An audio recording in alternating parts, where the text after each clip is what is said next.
What's up, everybody, man? It's your boy Big Play Slay here, man. You know I gotta bring another special guest. Of course, it had to be another Eagles guy, because I'm an Eagle. You know what I'm saying? So today, man, we got a 2020 Heisman Trophy winner, two-time national champion, 10th overall pick. I'm glad he fell to us, because I felt like he should have went way higher. And you know, and my guy set the record for the most receptions as an Eagle. Come on now. Got my boy Smitty in the building. DeVonta Smith, a.k.a. Skinny Batman. What's good, my guy? Appreciate you having me, man. Oh, yeah. You know, I appreciate you. Appreciate you joining, first of all. And then I got to get off my chest right now, right this second.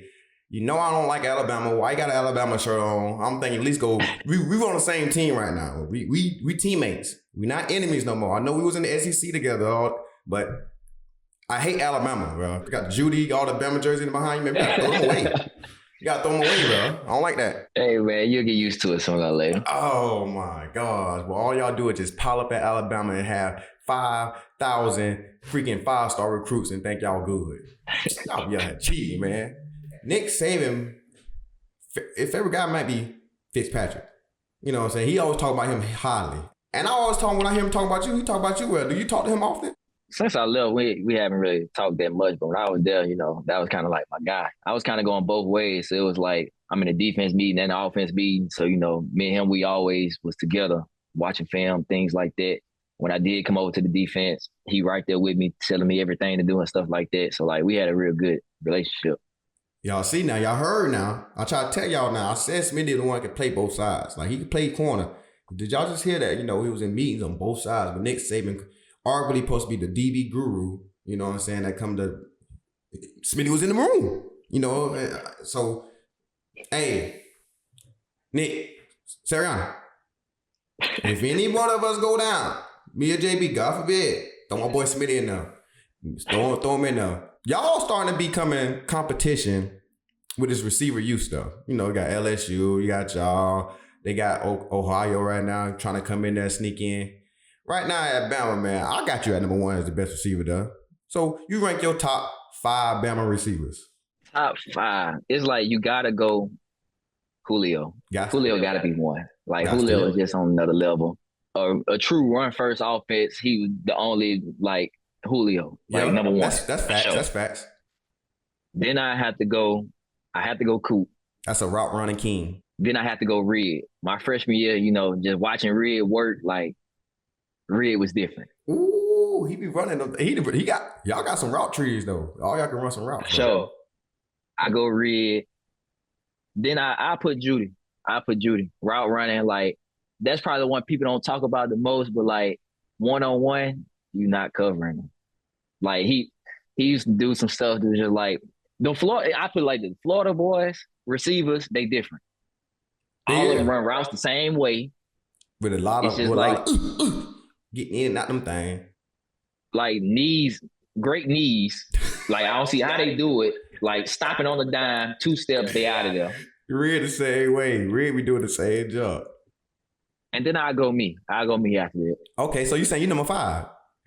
Yeah. And with the Heisman. Okay, that's respect, though. You the one with the Heisman. Sure. That's respect. That's respect, though. That means you show respect to the game. So that's how I am, man. Even though I would want to say myself, I'll be real with myself first. And that's why I think we get along very well. Because you came in the game as a real dude, professional. You know, I knew you was quiet because you just never talked in interviews like that either. You could just see how you just talking in your interviews. I'm like, bro, quiet. You know what I'm saying? I don't know how funny he is. You know what I'm saying? I don't know if I'm finna push a button or not. But of course, me being who I am, I'm going to push a button anyway just to see what kind of guy you is. And turn out to be that, you a pretty funny dude. You know what I'm saying? So the draft just went by. Of course, we drafted a lot of Georgia guys. I know that's kind of like y'all new rivalry right now. It's not even Auburn, really. It's more like Georgia. Y'all see them a lot in the national championship. You done saw them a lot. Scored a winning touchdown against them. Like, how do you feel about us becoming the Philadelphia Bulldogs? I mean, for me, it's cool, man. You know, you want to bring those type of guys in, guys that, you know, been places where they're winning, that know how to go about business, that play to a certain standard. I mean, to me, just draft guys from Alabama or Georgia, and you'll be all right. Boy, you forgot about Mississippi State because you know what I'm saying. We beeline you. We got the dogs. We got all that going on, man. My thing is, y'all had the weirdest draft. COVID year, not too much going. I need to know, like, how was your draft experience when it was with all that going? Because I got a different experience from it than you probably would because you had the COVID year. I ain't lying. It was terrible, man. We was out in Cleveland. It was freezing cold. It was raining, man. Cleveland got nothing in the city at all. I know y'all ain't gonna party nowhere after that because, you know, I was in New York with mine. We just out there sitting in the cold, man. Oh, no. Hey. Oh, man, I forgot to tell you one time, right? I was arguing with this dude, right? Because they was kind of worried, concerned about, you know, you was having a trophy winner in a COVID year with no fans, no nothing. Is he ready for the spotlight? This is when we drafted you because I thought you was going to be the first receiver off the board. Even though Jamar Chase is a dog, Waldo's a dog as well. But he the most polished one. You know what I'm saying? Run routes. I don't care about a little skinniness. You breaking tackles. You doing everything you need to be doing to be the number one guy off the board. So I'm arguing. I'm like, he done fell to us. I'm lit, hype. So dude was arguing me saying, you think Smitty gonna be ready for the moment with all the stuff, all the fans coming in, you know, playing off COVID year? He had no pressure. He had no guys in the stands. I said, I don't know the guy personally, but from what I'm seeing on film, nobody's tackling him. I mean, I don't think fans can change the way that somebody can tackle him. I don't think fans can change the way how he run routes, but you know what I'm saying? So I was going to your defense way before you got here because I liked you in college. I'm not going to say that now, but I can say it now, but I won't go tell you that in person, but I'm going to tell you over here. You was one of my favorite guys coming out of college. I'm like, oh boy, we got to get the Smitty kid. If he the first one off, I'm like, blow. But yeah, man. So, I mean, how do you feel from that? Was it a big transition for you? Because I thought it wouldn't, you know, with having 20,000 to 60,000 now because, you know, that COVID year was crazy. Yeah. Nah, man, it really wasn't, you know, at Bama, you hold 100. So, you know, it was way louder than, you know, any NFL game. So, you know, playing the 3 years before that, playing in the national championships and things like that, you know, that kind of prepared me for moments like that. But I mean, I've been playing in moments like that my whole life. Look at you. I mean, you gonna throw that out there. Y'all do be filling up now. Bama do fill up. How you felt when all the draft people was talking about your size coming out? I know you like, man, y'all stop playing with me like that because I know you. I know you now. You know what I'm saying? I know how you thinking. So I know you like, stop playing with me. Yeah, you know, it is what it is, man. You know, the quicker I started to realize that it don't matter what, you know, these experts say and stuff like that. All it takes is just one team. You know, Philly draft me. That's all that matters. Yeah. I feel like they love me. I love them. So, I mean, I love you too. I love you too. I love you too. Because I'm telling you, came in, I said, watching the first couple reps with us, you know what I'm saying? I'm like, dang, okay, Smitty smooth. Smitty got some good releases. I'm saying, okay, route getting in and out of break. But you know, of course, I win the most in practice. You know what I'm saying? That's just what be going on. You know what I'm saying? Go tell that the world. But you know, I just want you to see if you gonna be an honest guy. So who win the most in practice? I think it go back and forth. I ain't gonna say neither one of just win the most. I say it go back and forth. You know, you have certain things on me where you be like, oh yeah, I know he doing this, so I know he finna run this. And then I have certain things on you, I know, like, okay, I know what to expect right here. Oh yeah, man. One thing about the fans, look, me and Smitty, we compete at everything we do. It's just what it is, you know what I'm saying? I know y'all done seen the clips of me and him getting the one-on-ones, and I'm gonna vouch for him right now, you know what I'm saying? I think he really can transition to DB. I think out of all the receivers I done been around, Smitty the only one I think can really play both sides. And I'm sounding because he on the interview now. It's real facts. I'm just speaking some facts right now. You know, I really feel that way. And watching y'all like, okay, he do got a little, okay, stay square, he move his head. I say, yeah. But he say he was a thumper in high school. I don't know how hard he hit, but it's a different level hitting another grown man in the league. Now, he might could cover somebody, but hitting dead Harry. I wouldn't do all that now. I wouldn't do all that now. Straight ball chill out now. Yeah. You straight ball home, man. So you already cheating now. You already got certified hands now. You do got some certified hands. You had a lot of first-round quarterbacks in the room. You got Tua, Matt, you know, except for Jalen. You know, he slipped. He should have been a first-rounder. But with them three guys in the room, what do you learn from them? Like them some talented guys right now. They soon to be stars in this league. We got a couple of us already stars. What do y'all learn from them? Just the way they adapt. Mm-hmm. You know, all those guys, they're completely different. The way they throw, the way they go about, like the concepts and things like that, where they want you at, everybody is different. So being able to adapt to different quarterbacks, having Jalen my freshman year, then, going to Tua, then having Mac. It was just like, you got to be able to adapt no matter who's back there. You got to get the timing right. You got to get, the language right of how they want things and things like this. So being able to adapt to different guys. Okay, yeah, I can understand that. I can see that. Because that's a lot of different kind of balls coming at you from different angles. Definitely with Tua being a left-handed, so I know that ball coming out different for sure. And, I've been hearing about Tua having this old soft touch that Cheetah always talking about. So it had to be, he said, it just feel like a loaf of bread just falling in your hands. You done caught the ball from it. Is it like a loaf of bread falling in your hands? Definitely. Is that okay? Okay, so it must be he got a nice, pretty ball. That's what they say. They say he got a nice, pretty ball. We went down there to play them, get some in Miami with the joint practice. You could tell that he got like a nice arm. He a guy that needs to feel for spots. Like he a guy that just throwing blind spots. Not just saying that as in just throwing it just to throw it, but he expect you to be there to make the play. It's like a Drew Brees type of guy to me, because that's what Drew Brees used to be back in his day. Just he threw it to a spot and he expected you to be there. That's just how Tua looked like to me when we was practicing against him, because he would dot some things up and on time it was on point and everything. So I like Tua game. How has Jalen developed from Alabama to now? He's developed a lot just from, seeing the field, going through reads and things like that. And, just overall being a guy that's going to be coachable and a guy that's going to, coach up other people. If you're not at the right place at the right time, he's going to let you know. And he know how to go about it. He's not one of those guys just going to get on you and just yell at you and things like that. He's going to help you understand it, the reason why you're doing it and why you're supposed to be there. During that transition of him getting switched out in roles, how did y'all see the effect of him or how he kind of like was around the building? Because I got my perspective of how he was around the building, because I'm quite sure he was, chilling, because he came in behind Carson, was just still doing the same thing, chilling, vibing, same attitude. Did he have the same attitude while he was there? Oh, yeah, definitely. Still supported the guy that came in. Still made sure that he was ready no matter, because you never know what was going to happen. SEC championship game the next year, Tua went down, he had to come in. So he was always prepared, always kept the same mentality and approach things the same way. Yeah, that do sound like them. You know what I'm saying? Since AJ been a part of us, right? How much had you learned from him? Because, I've been learning a lot from him just because he's a big receiver and know how to use his body against corners and stuff like that. So what did you learn from a receiver standpoint? Like you said, him being a big receiver, he made me go put elements in my bag that I would have never thought about doing. I'm not trying to get physical with nobody. I'm not trying to fight at the line. I'm not trying to do nothing. You did say that now. But him, the best thing I say worked for me was on the go routes. He got this little push at the hip at the last second. I was telling him that. That's why I told him he was on here last week. I said, boy, you getting good with them late hand deep ball with a light push. Yeah. I say that probably helped me the most, just being on the go ball, just push the hip and, DB just lose control of everything. You hit somebody in the hip, just everything just go out the window. It really do. Like, people don't understand, what I'm saying? Even though this is an offensive game, y'all be cheating, but y'all two can cheat because y'all on the same team. I want y'all to keep pushing and getting away with it as much as y'all possibly can.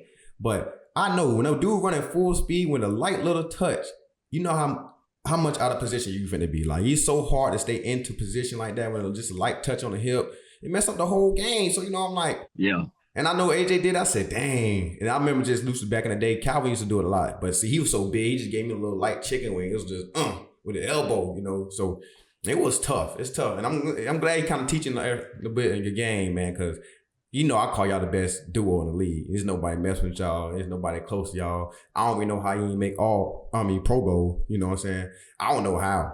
I saw guys that made it. I'm like, they guys was talented, but people be like, oh, he had a lot of targets. You was our screen guy. So that's why you get saying, because you don't want to go get upfield, make a dude miss and do your thing. And people acting like you don't break tackles, you break tackles. But yeah, if you take them screens away, you probably would have just had probably about 70 catches and still over the gusto. You know what I'm saying? So people don't pay attention to film. So that's crazy. I know you felt like you got snubbed about that Pro Bowl. Yeah, for sure. I know you did. I saw that. You saw that shit when Coach put on the board. He was like, Austin and this. I saw you said, man, fuck that shit. I know when you hit that lean back in the chair. I saw you say, yeah. And you had your little do-rag on. I said, look at Smitty hot about that shit. I said, damn, I thought Smitty gonna make it. You know what I'm saying? Because you should have. I think you and your boy Waldo, man, y'all both had kind of like very, very solid year twos and like very dominant. And y'all had like a very other dominant receiver that still progressed all that. A lot of other guys, they was getting every target. They was the number one, and they number two is like light years away. You know what I'm saying? Yeah. You know, I was like, both y'all boys 1A, 1B for both teams. So it doesn't matter who it is. Anyone y'all can get hot. The other guys that made it, they got to stay hot to win. You know, we didn't have that. You know, we got the luxury of having you and AJ. So AJ could go for 30, but you could go for 150 and we still blow a team out by 30. You know what I'm saying? So it wasn't no big difference. So that's why I thought, like, for sure y'all two should have made it. But that was weird to me. I was kind of hot. You know what I'm saying? Yeah. I was hot about that because I wanted my dog to get his first Pro Bowl because you deserve that thing. Because they, you know, because Pro Bowl come with big bags. And you know what I'm saying? When you get your big bag, I just asked to let me hold some, you know, just for like, hey, man, Slay, man, this is for the help. You know, you put me out there. It could be a little $20 or $30, you know what I'm saying? A little dinner or something, you know what I'm saying? I like to eat steak, you know, tomahawk steak at that with a Wagyu type of mess, you know what I'm saying? The real special one. Throwing a little Wagyu in there, you know what I'm saying? So, for sure. As an Eagle, man, what was your best game changer moment? Probably the Chicago game. You know, just being out there, you know, offense, we came out kind of slow. It's cold, freezing cold. Come on, I don't even warm up in the cold. I stay in the building. Until it's time to go out. It's freezing cold, you know, it's hard as offense, struggling to get the ball moving and things like that. You know, just going out there, just, you know, having to be a spark for the offense. Mm-hmm. So, you know, I kind of started off kind of hot, and then the offense got going. You know, Jalen got it going. AJ got it going. You know, it just went from there. And I'm going to tell you from a defensive standpoint, we be over there talking about game plan and stuff like that. So, you know, on the game, stats kind of pull up on the side. You know, I looked up, Smitty for 80 already in the first half. God damn. So, you know, every game been like that for me with you. You know what I'm saying? I just be looking up and all this stuff because you like a really quiet assassin. Because I remember you doing it in Washington. Like, everybody like, okay, he just going off, you know, but not knowing you just took a underneath route for 50, bam, to come back, then post ball. I'm like, now he at about 120 already. You don't even know. Like, you're such a silent assassin and so smooth with it that people don't even be thinking you really be killing them, but you really be about a $150. They keep playing with you. It'd be crazy. I'm like, you know what I'm saying? I'll be like, how's he off? Dang, we just kind of feel like we just started this game. How bro already got like 80 yards. For sure. The best corners you don't win against, including myself in practice, who your top guys is you don't win against? All right, for sure. You already, you know, you number one for sure. Okay. That's for my dog. That's why I love Smitty now. It's my dog now. I had to say, Pat Surtain for sure. Dog. You know, Pat. Dog. He's not going for no move. He just gonna sit there, physical. I had to say my rookie year, Bradbury, when we played him the first time, he gave me a problem. Okay. He gave me a problem. You know, a lot of respect for Marshawn. Yeah. You know, me being a Saints fan, you know, growing up watching him, a lot of respect for him. Carlton Davis from Tampa Bay, he was nice. He nice. People be sleep on Carlton, man. I love Carlton game. He's nice. He nice. Yeah, he was nice. That's it right there. Okay. You know what? I knew you was a Saint fan a long time ago because, you know, watching old tweets from you, getting on your boy. I started laughing so hard. I say, ooh, and you know, Twitter bring up the dirt. We're not gonna say no names, but they bring up the dirt. I'm like, you know what I'm saying? I ain't trying to get nothing started over here, but I was laughing because I'm like, yeah, boy, Smitty is a Saint fan for sure. That boy even got on down on that boy. So Smitty, man, you got my guy, Emmanuel Forbes, Mississippi State alumni. He a talented kid. A guy that can, you know, ball hawk. He can do a lot of things, man. How you feel about what he said? Because he said, you know, you went crazy on him at Mississippi State, so he feel like he owe you. Now you get him twice. A lot of respect for him, you know, being out there. You know, obviously, he didn't get drafted in the first round for nothing. He did what he was supposed to do and things like that. I mean, for me, it's kind of like, you know, me being able to do that and him just still, you know, having that, like, okay, this is the guy I want to go against, things like that. Let me know I'm doing something right. You know, guys, you know, kind of putting a target on me. But I mean, a lot of respect for him. Looking forward to it. You know, I caught him when he was a young pup. He was a freshman, so you know, looking forward to him being more polished, going against him. It's gonna be fun. Oh yeah. See, that's what the thing about it right there. People might take that as a negative thing that he said your name or not, but honestly, that's like one of the biggest compliments you could get with a guy that's young and. He could have said Devontae Adams, you know, Keenan, you know, we got your Jets and you got everybody else. He probably could have been saying the name, you know, that been had their name established in the league. But you don't rung his bell. Like, he like, I need to get Smitty. I need to get active on Smitty because I ain't let this shit go for the whatever he went for. What you went for 200 or something? 203. God damn. Ooh, wee. 203. 203. Look here, I'm at your door. I'm knocking at you. I'm coming to your house because I ain't gonna lie. DK gave me about 150, 160 on that night in COVID year. And look here. I'm ready to get on the plane with them to Seattle. Me, you need to talk. Like, I don't know what you had against me, but I don't know why you want to give me 150 on national TV when we the only game playing. So I understand that. I understand where you're coming from because a dude gave me 150. So, and you talking about 200, you gave him 50 more yards. Oh, yes, man, you had to see me every day. I'm talking about every day and twice on Sunday. And that's a good thing. We do see him twice on Sunday. So, you got your celebrity softball game coming up. Who are you planning on inviting this year? Gonna be surprised or? The captain of the other team, we go do Jahan Dotson, receiver from the Commanders. That's my dog. I love his game. So, he's from around the way. I told him he's nice. I told him he's nice. Yeah, had to make him the captain of the other team. I really ain't, thought about who I'm gonna invite for real. I mean, I know the guys on the team I'm gonna invite and things like that, but I ain't really just had the chance to just sit there and think about who I really want to invite. Okay, that's big time, man. You know what I'm saying? That's one of my first times actually doing one of those too when you did it last year or so. So I'm like, dang, man, this kind of nice. Come on, well, maybe we're going to do stuff like that at my hometown with the baseball, but I do basketball stuff. So that baseball jump was fun, man. The stand, the fans turned out well. I felt like this is fun. What makes you choose softball? Do you got a lot of baseball history? Yeah, I played baseball all the way up to high school. I stopped playing in high school because I ran track. But, I played baseball from Little League through middle school, and then high school, I had to choose one, so I just stuck with track. Okay. Because I could tell you had some type of track form because when we was racing that one time, we're not going to say who won, but when you was racing that one time, you were picking them leads up. I said, God damn, Smitty fast as shit. You know what I'm saying? So I gave you problems, but I can see you really getting crazy in the 100 and the 200. You know what I'm saying? So sure. I can see you really going crazy like that because, you got a little bit of torso and all legs. You got a little small torso and just all legs. So I'm like, yeah, so I can see that. Because I tried baseball when I was young. As the ball just got faster, I just turned around and just left it alone.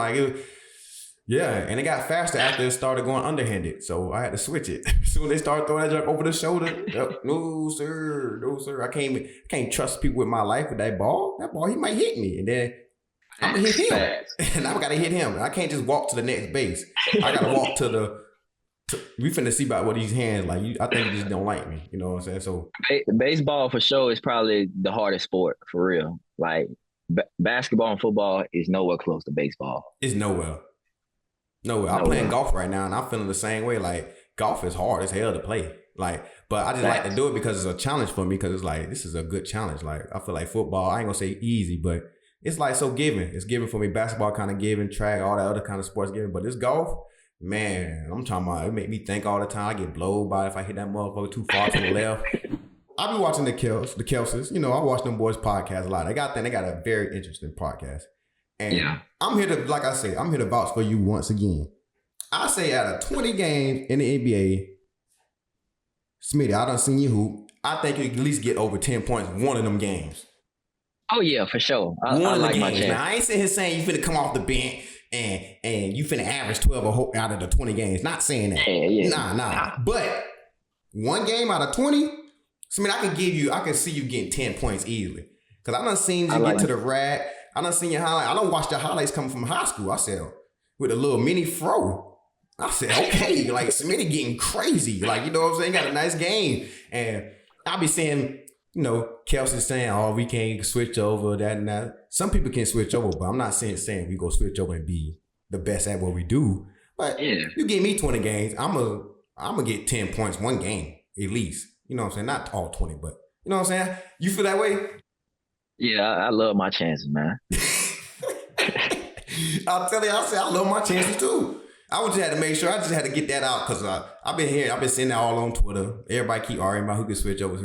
Them boys can't switch over here. Some guys could. Like, you got to put like a Russell Westbrook. Guys, that's just a sponsor. But you're not finna put McGee over here. You know what I'm saying? He not go. He on what he gonna do.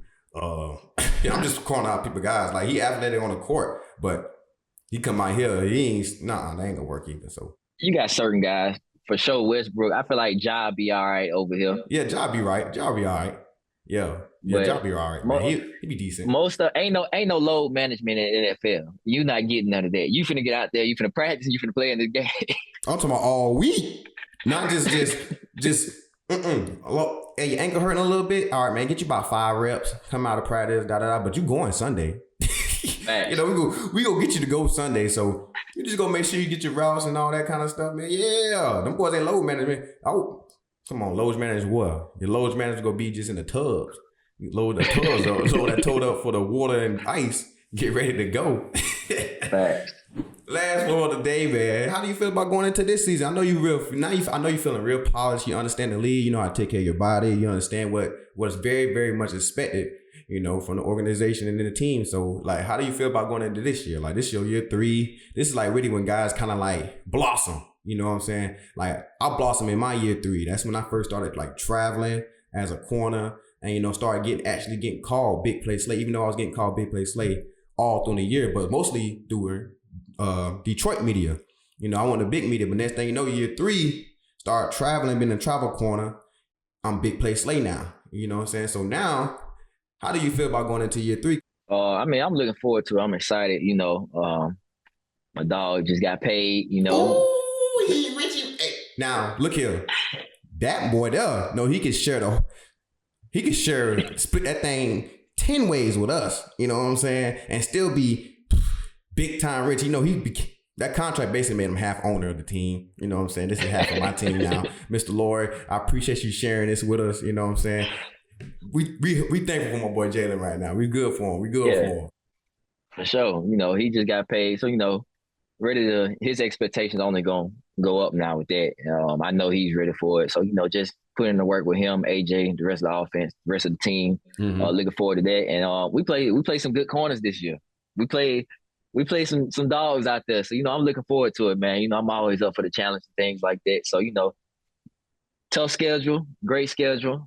You know, a lot of plays to be made. Oh, yes, sir. I know there's a lot of them be made, man. But yeah, y'all do got a little tough battle, man. I got a tough receiver core too, bro. I done looked at the schedule. I'm like, God damn. I got Waddle, Cheetah. Then, you know, we go to DK, Tyler Lockett. They just drafted another receiver in the first round. We got him, little kid from Ohio. The AFC stacked over there with all the receivers and stuff. Now they bringing these over here, like, you know what I'm saying? So it gonna be some games going, man. It gonna be some nice receiver DB core kind of battles, man. So y'all know y'all gonna have y'all challenges, we're gonna have ours, but of course we gonna conquer. For sure. Man, I appreciate you coming on, man. We gotta get ready to set the basketball session up, man. So I go to get my buckets on, folks. So that's what we gotta do when I get back there, man. So man, you have a good day, have a blessed one. Take all that Alabama stuff off and start really putting some Mississippi State stuff on. We were down there the same color. So I'll see you soon, my boy. Appreciate it.